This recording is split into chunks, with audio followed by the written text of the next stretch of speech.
साहेब भरपूर वेळ झाला वळके साहेब, कारण 9:30ची बारी कमीत कमी 11:30 चालू 2 तास असं नाही. पण जोपर्यंत तुम्ही जेवढे आहेत तेवढे भजन रसिक घ्या तिथपर्यंत नक्की भजन, समाज प्रबोधन आणि मनोरंजन. गो काय माहिती आहे, समोर आधी गावात नंतर पहिली गोष्ट लक्षात ठेवायची, शिकवणार कोण मोठं नाही, पण तो 1 तासाच्या वर जर तुम्ही काढा काढला असेल, भक्त पुंडलिक वगैरे सगळा भरपूर म्हणजे चांगला तुम्ही काय बाहेरचा काय चांगलाच नाही, पण सगळं जमाना जो आहे ना तो बदललेला आहे. नशीब आज कमी असेल नाही तर कधीच उडवलेले असतात. बरोबर. भक्त पुंडलिक शॉर्टकट सांगायचा, भक्त पुंडलिकाची जे आख्यान सांगा, भक्त पुंडलिक हो भक्तच होता, बरोबर की नाही, पण त्याच्या अगोदर कोण होता हे इतिहास सांगा. होय, भक्त पुंडलिक मुंचकुंद राजा होता आणि तो राजा देवांना सहाय्य करायचा राक्षसांबरोबर लढण्यासाठी. आणि एवढा तो लढून दमल्यानंतर सांगण्यात माका म्हणलो विश्रांतीची गरज आहे, आणि विश्रांतीसाठी भगवंताने सांगतात तू एक गुहात जा झोप. पण त्यावेळी सांगा की झोपते वेळी कोण मध्ये येलो माका पूर्ण विश्रांती होईल. तेव्हा भगवंताने श्रीकृष्ण काय सांगितलं की तुला जो कोण झोपेच्या नॉर्त्यावर उठेल आणि ज्याची नजर तुझ्यावर त्याच्यावर पडेल, तुझी नजर त्याच्यावर पडेल, तो काय होईल भस्म होऊन जाईल. वरदान दिलंय गुहेत झोपा करून. आणि ज्यावेळी म्हणजे तो सत्ययुगात तो झोपलो आणि कृष्ण कधी द्वापार युगात कृष्ण आणि जेव्हा युद्ध झाला, जरासंध म्हणा काल यवन म्हणा युद्ध झाला, आणि त्या युद्धात त्या काल यवन कुठचे अस्त्रशस्त्र मारणार नाही होतो. मग त्या मारूसाठी कृष्णाने काय केलंय, त्या रण सोडल्या, म्हणजे त्याचा मैदान होता सोडल्या आणि कुठे गेलो ते झोपलो होतो मुचकुंद राजा ते गेलो बुवा, माहितीसाठी सांगते. आणि मुचकुंद राजा ते झोपलो होतो ते काय केलं, आपला जो शेला होता तो त्या मुचकुंद राजा मागे जाऊन उभा राहिला. मागे उभा राहिल्यानंतर मंडळी काय झाला, तो धावत गेलो काल येऊन आणि त्या वेळेत गेलो. बघल्यानंतर कृष्ण झोपलो वाटतं, त्या शाल भरल्या आणि म्हणून काय केलं शेवटी त्याने ती शाल वळल्यानंतर एका लात मारल्याबरोबर मुचकुंद राजा उठला आणि समोर कोण होतो कालियवन. का जर वाईट मागे ना वाईट कशी काढते बघा, जरा मागे तो कालियवन तो झोपलो, कालियवन जो भस्म करून टाकला मुचकुंद राजा. श्रीकृष्ण पुढे आल्याने काय सांगितलं की तुला जे मुचकुंद राजा तुला पाहिजे ते माग. त्यावेळी काय सांगितलं, ज्यावेळी कलियुगाचा प्रारंभ होईल आणि त्यावेळी तुझ्या भगवंता तुझ्या नावाच्या अगोदर माझं नाव घेतलं गेलं पाहिजे. त्यावेळी श्रीकृष्णाने काय सांगितलं, कलियुगामध्ये ज्यावेळी भजन कीर्तन नामस्मरण होईल त्यावेळी तुझ्या नावाच्या समोर म्हणजे माझ्या नावाच्या समोर तुझं नाव येईल. म्हणून तो मुचकुंद राजा कलियुगामध्ये कोण झालो, भक्त पुंडलिक झाला. आणि म्हणून त्या पुंडलिकाचा आपण जय जयकार कसा करतो, पुंडलिकावर ते हरी विठ्ठल हरी विठ्ठल हरी विठ्ठल. हो इतिहास हा बुवा, ह्या पुराणा चांगला म्हणजे झाला नाही, पण काय पण बाकी म्हणा बरीचशी गाडी बाकी बरी म्हटलं नाही काय आता वाटलं. आता सगळी म्हणतात मागे उभा मुलगी पुढे उभा मुलगी ह्या विस्तारला बरं किती थोडी गाणी. आम्ही कसं एका गाणी चालू केलं माईकने जरा घोटाळा केला, तरी पण खरोखर आमचे सामोरे दादा वाळके साहेब, नितीन वाळके यांच्यासाठी एकदा जोरदार टाळ्यांच्या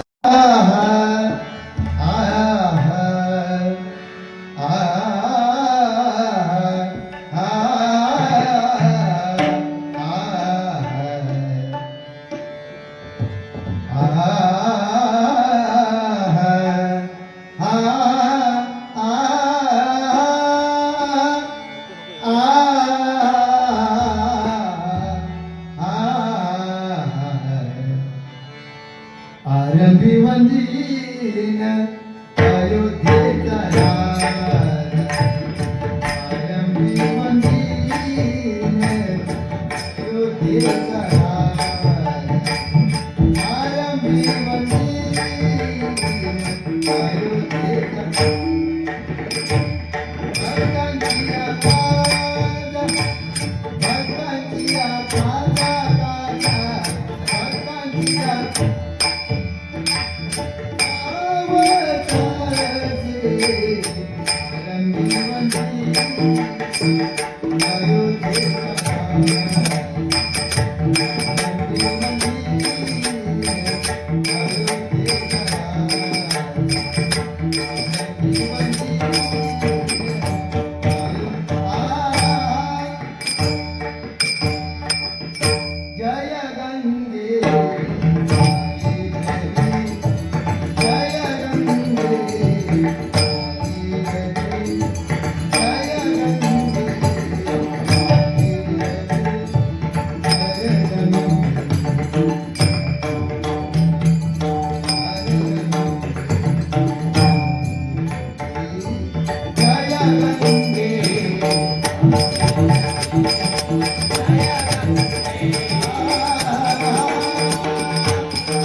राजा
हरी हरी